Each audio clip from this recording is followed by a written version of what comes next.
forever, right? But they don't remember all the clubs and you know, the singing and all the stuff 15, 20 years ago, and you've been grinding for so long. They never recognize that, which is cool too. Which is cool, and like you said at first, Rick Ross, I love being an underdog. That's just the way I came into the game. And when you talk about me putting in work, you know, me being a youngster coming up in Miami, coming up in Kansas City, they call it Miami Gardens now. Were you born in Miami? I'm born in Mississippi. Mississippi. Yeah, my father from Florida, my mom from Mississippi. You know what I mean? So just coming up, working at the car washes, just being on the streets and understanding it's different levels in life. I recognize that at a young age. Okay, this is how it go. We know what level we want to live on, so whatever we got to do to get to that level, that's what the fuck we gonna do. When did it click for you? When did you say, I'm gonna be this guy? Where were you? How old were you? What happened? Well, I'm gonna tell you this. When I was down the street at one of my buddies' crib, his father had a SEL 500 Mercedes. Yeah. I love my dad's Buick. I did. Straight up, I did. You know what I'm saying? But I remember I'm about this tall at the time. I'm standing in front of his dad Mercedes. The headlights had windshield wipers, not just the windshield. Yeah. Fucking headlights. And I remember just standing there and I'm just like, yo, our headlights don't have fucking windshield. So I'm talking about I was a youngster when I recognized luxury, lavish living. Now, let's define that. How do we get to that? And I feel I was just as young when I realized to achieve that lavish living or whatever it is you want to do, you got to make sure you unique at whatever it is you do. You great, you amazing. And so I made sure I wanted to do that and whatever it is I was going to do. And you saw, you know, Magic was here on Friday. He talked a lot about you can't have it unless you can dream it, right? You got to be able to see it. Did you see it? You saw yourself where you wanted to be? I'm gonna tell you, that's what I used to say, let's dream it. Let's now I'm like, fuck dreaming it, let's envision it. Let's envision it, let's see it. Now let's go accomplish it. You understand what I'm trying to say? Yeah, you better take action. Yeah, without a doubt. Because that's the only difference. You just gotta get the fuck up and let's go get it. When I walk into a room full of hustlers like y'all, the first thing I tell myself is, Rose, what's the point? What's the number one thing you want to accomplish walking into this room? And that's me finding a way to get money with each and every one of you. You feel me? Absolutely. So when you were coming up, what was your first thing? What was your first thing that you were trying to do to break out, right? Because there's a lot of people that are underdogs like you. Yeah. A lot of people that were underdogs like Rose. Well, when I began making music, the music I was making, me coming from Miami, Luke, you know, it's pop that. Yeah, shake your ass, baby, your ass shake. You know, I love it, still do, but what was on my mind was getting money, being a boss, being a CEO, building an empire. So my music was interpreted a lot different. A lot of times, Rose making that New York music, or he doing this now. I'm just trying to accomplish it and paint that picture of what I want to see, what I want to envision. And what year was that for you when you started the music game? Oh man, I was, you know, my first year of high school, maybe. Yeah. And after I graduated, a few years after that, that's when I began writing music for other artists. I saw that they really couldn't connect with the shit I was trying to paint. So, okay, I'll write some music for other artists, and that's what I began to do. That's how I met Kanye West. That's how I met the early years of so many other artists. Yeah, so that's what that was. And then at one point you were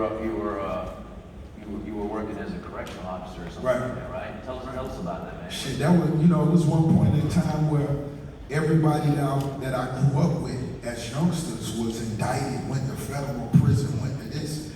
was just, I just had a small period of time where I wanted to, Rose, you gotta do something different to stay out here.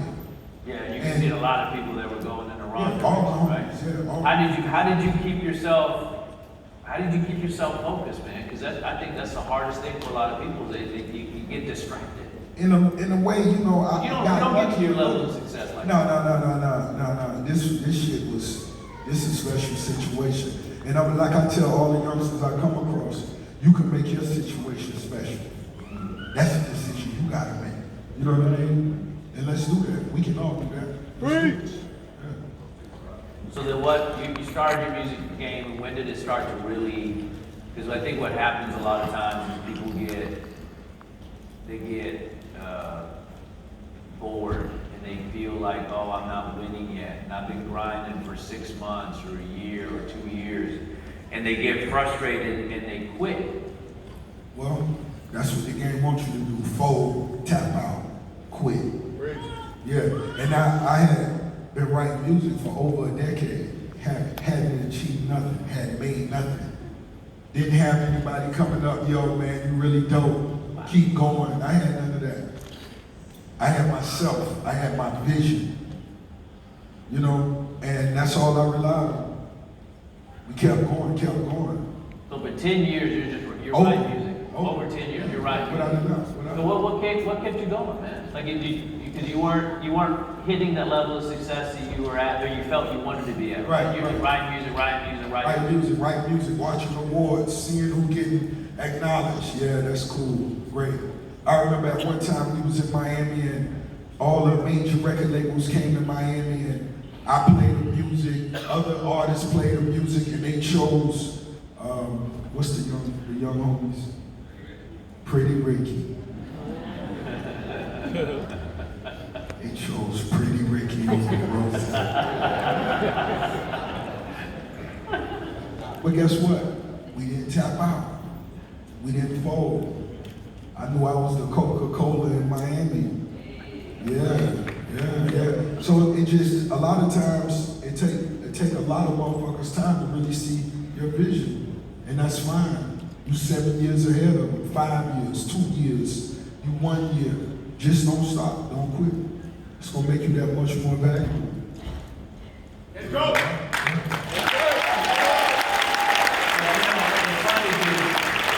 A lot of people think that people that hit the level of success, that they don't go through that, right? When you see somebody else win something, you think you should have won, or the worry, the doubt, those things, like that is universal.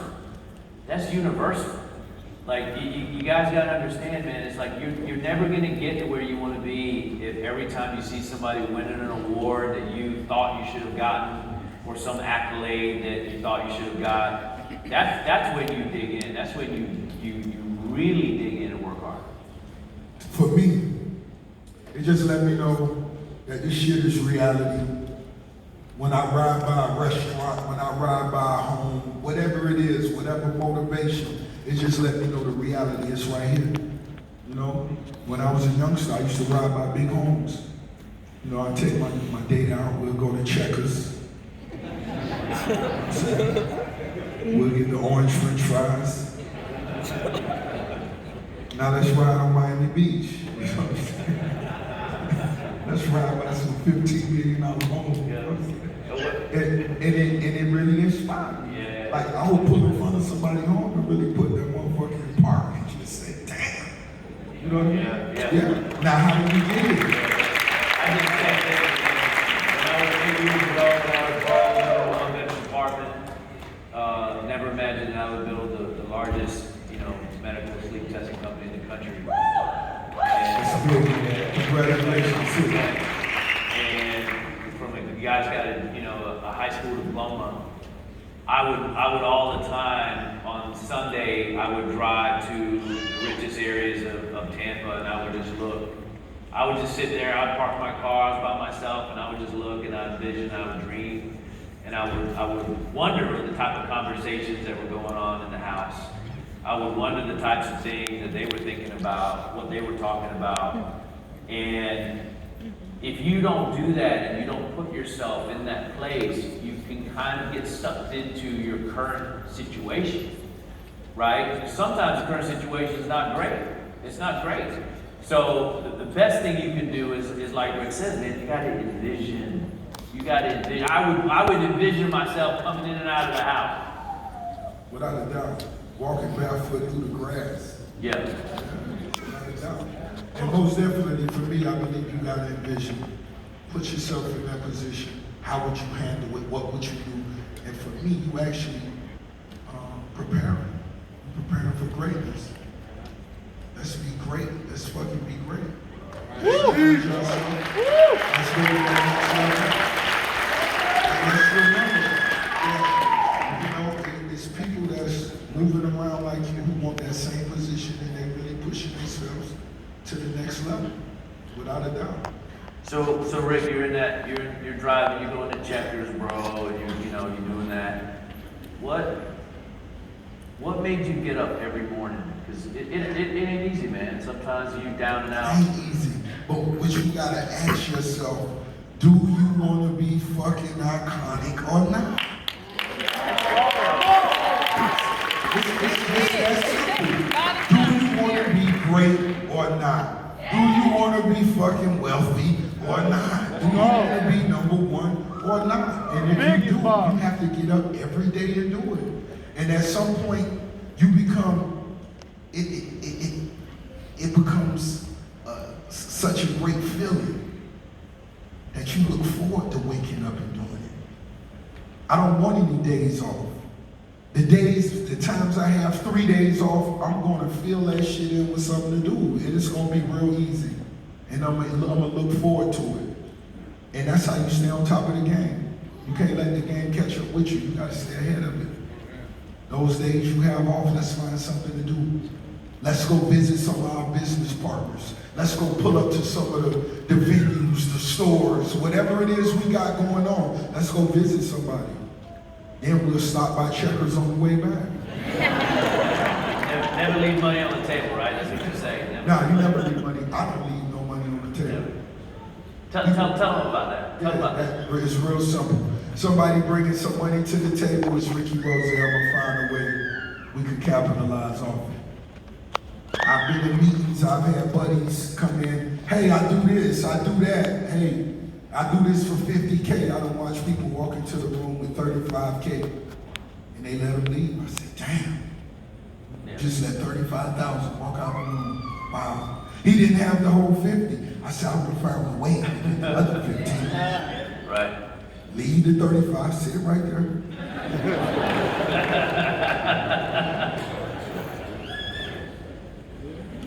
You heard about that story? And we're going to find a way to get the other 15. We're going to figure it out. You heard about that story about Ja Rule, right? Where I don't know if y'all know, I read about it. It was in the Wall Street Journal. And it was basically where he said that when the Fast and Furious, the first franchise came to him, they offered him $500,000. This is when he was at the height of his career. And he turned it down. And that's how Ludacris got the gig. Right? It's just that simple. And that's a perfect example, another perfect example of that. It's just that simple. If you do have, you charge $100 for a lace front. She only got 80 right now. You better take that 80 and tell her bring the other 20 next week. Yeah, because if you let the 80 walk out, she may find somebody that take the 60 and really do it for. She really did it the way she really wanted it. So she saved 20. Yeah, you gotta find a way to get the money and get all the money. I'm telling you, I'm just giving you the boss way about doing things.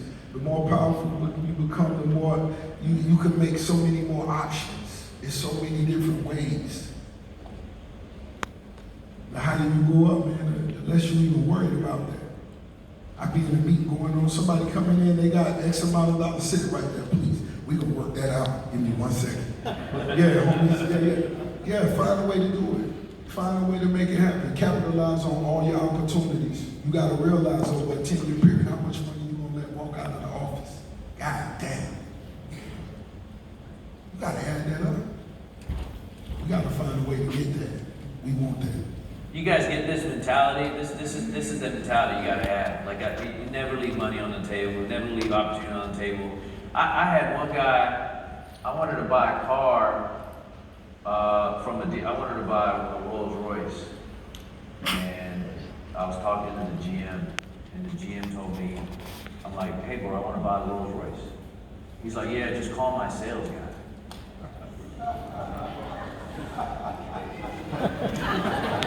You know who I'm talking about. You know who I'm talking about. This guy was like, call my sales guy. I'm like, hold on. You want me to call your sales guy? I bought that fucking Rolls Royce from somebody else. Okay? And I ended up buying 6. Okay? So it's like, within a 2-year period, I bought 6 more Rolls Royces. And I was just like, dude, like that's leaving money on the table. The best thing that guy should have done, should have closed the deal right there. He should have closed the deal right there. Closed the deal right there. Yeah. Never bought a car from the guy again. If I'm the manager and I'm not even the salesman, but I got the money on the table, I'm gonna close the deal right there. I'm not even gonna send it over or pass it to nobody else. I'm gonna close it right there, and that's what you gotta do, and that's what I recommend you should do. Take the money off the table right then. So how does all this happen, Rick? How do you go? So now you're Checkers, Miami Beach, career starts taking off. What happens then? Because a lot of cats, man, they start making money and they just like, wow, I'm good. Yeah. And that's when you don't want to really be great. You don't want to really be number one. You don't want to be the best that's ever done it.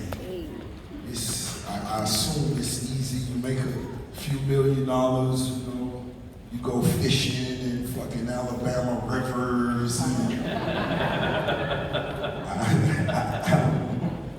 drink some fucking Michelob's or Modelo's and some shit. You know what I mean? I don't know. But me, I want to keep going. I want to keep going. I don't want to stop. And I want to capitalize on all opportunities we have everywhere we go. I'm an artist. I'm in the club every night. I drink every night. Yo, I should have a situation where I'm close friends and close ties with my favorite champagne, not just any champagne. I don't enjoy Moet. I enjoy Luke Belair. You understand?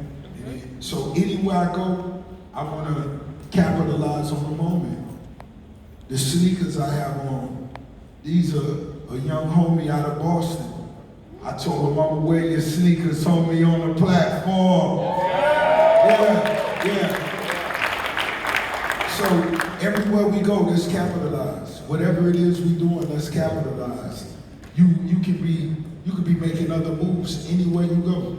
Whatever it is you're doing. You could become a brand ambassador for whatever it is, and then that grows into something else. I was in the club hanging out every night. My friend Diddy, Puff Daddy, he launched Ciroc. I just held it up, taking pictures with it in the club for over a year. After a year, he called me over. Homie, I see what you've been doing. There you go, $1 million check. Nothing to discuss. Power of the brand. Right. Now let's turn it up. Let's go to another level. So guess what? As I'm partying, the way I'm moving, the way I celebrate, it's a natural thing for me. That's where the nickname Rose come from. Coming up on Miami Beach. Rose. So guess what? Brands see what I've done with other brands. When you're building whatever it is you're building, the competition, your ops, everybody else watching how you move. You become valuable when you become the best at what you do. Everyone wants to do business with the best. Are you the best? When you the best, they'll fulfill your wishes. But you gotta be the best. Yeah. And how much when you were coming up investing in your brand? I mean, obviously, look like you're posting pictures. I post pictures. And you got $1 million check. Who? No, I'm saying like you built such a brand, Right. that you can literally go out and you're taking pictures with a bottle. Right. You don't know. You enjoy that. Right? And then you get $1 million check a year later or whatever it is. From Diddy, just from Yeah. Ciroc, repping the brand, so on and so forth. Yeah, I want to be valuable. Let's say everybody that I get to know, if you own a cleaners, if you whatever it is you're doing, I want to be helpful in some kind of way. I need my name in the conversation with whatever it is you got going on. I don't even want nothing off the rip. If you selling Chevrolets, hey, I'm gonna find a way to goddamn help you promote your Chevrolets. It don't cost me nothing. It's too easy, really. And that's when those conversations come up. Yo, Rose, we want to let you sit at the table. What you talking about? Rap snacks, chips. I saw him online. I said, yo, I want to reach out to him. I always wanted to be a superstar athlete, but I was a little overweight, so it never. But guess what? I'm going to find a way to put my face on some potato chips like I was goddamn Beyonce. So what happened? Let's talk about this for a second. So you found a potato chip brand. You called them. You said, hey, Reached out through social media. Got sat down with the CEO, James Lindsay. What's up, homie? Wherever you at? I know you see it. You feel me? And we sat down, and voila, 3 months later, we was in business. My face was on potato chips. And then my friend was he was in New Jersey at the airport. We were in New Jersey at the We in airport. the airport, baby. We at the corner stores. We everywhere. And really, it was just a passion, that something I wanted to fulfill. It wasn't even about the money. I wanted to walk in the corner stores, and when I buy a cigar or buy a blunt, I wanted to see my face right there. Like, yo, you winning, homie, you winning. And so once again, that's for the sport. That's for the sport. Is that how the Wingstop came around? Was that? How did Wingstop? That's how Wingstop really came in fruition. Yeah. Tell us about that. Me trying lemon pepper wings for the first time. Shit blew my mind. Yeah, it blew my mind. When I actually, my first album came out, went platinum. I was a young millionaire. I said, you know what I want to do? I want to buy a franchise. My mom, my sister looked at me crazy. Yeah, I want to buy a Wingstop. We want to sell chicken wings. Yeah, fuck yeah. And so, once again, it's something I love. I love it. I love it. It's not even about the money. So next thing you know, we went from 1 franchise, 2 franchises, 2, 3, 4, 5. We made it to 25. After 25, I stopped counting. So we winning. Let's keep winning. So, we're in a different space now. As an entrepreneur, I'm in a different space. My mom, my sister that, running the enterprise, I want them to take some time off and let's just enjoy where we at. But like I said, checkers and other, whatever it is we doing, we love it. Let's win. Let's treat it like we love it. Let's not go into the office early in the morning. Fuck, we here. That ain't the vibes we even allow. Yeah. Let's get up in the morning, make some fucking hot chocolate, man. Play some music, man. We gotta win. We gotta capitalize. And that's how we be great with that approach.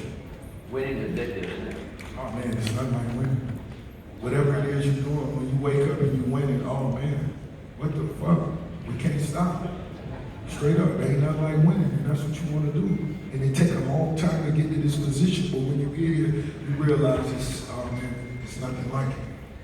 There's nothing like winning. I lost for so long, I didn't know what winning. That's a part of winning. Yeah. Losing. Yeah. I lost so much. I would watch interviews with people and they'd be like, yeah, I love winning. And I'm like, I don't know what that felt like, So when I started winning, when things started to really click for me, and I started winning, it just becomes addictive. You just don't want to lose. Feel good, huh?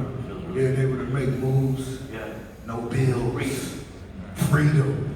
You don't have anything to worry about, just the fucking concepts and ideas. The game. Having the time. Time. Is that what you value the most right now? That may be it. Time. Because you got a lot going on. A lot, and it's too easy. You hear that? Remember, guys, when they ask you this, how it's too easy, it's too fucking easy. that's the approach. That's just what it is. If we doing it all night, if we up early, I'm up early in the morning.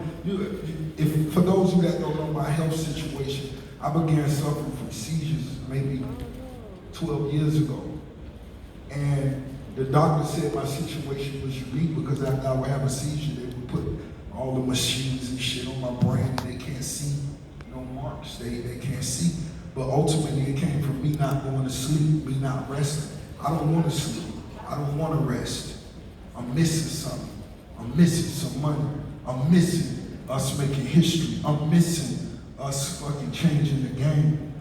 So that's my approach. It still is. So anybody that follow my social media, you see I'm already up at 6 in the morning. My last previous post was at fucking 3 in the morning. I need help. I love that. So we're gonna take a few questions here. So, but where's Shalene at? Shalene, where you at?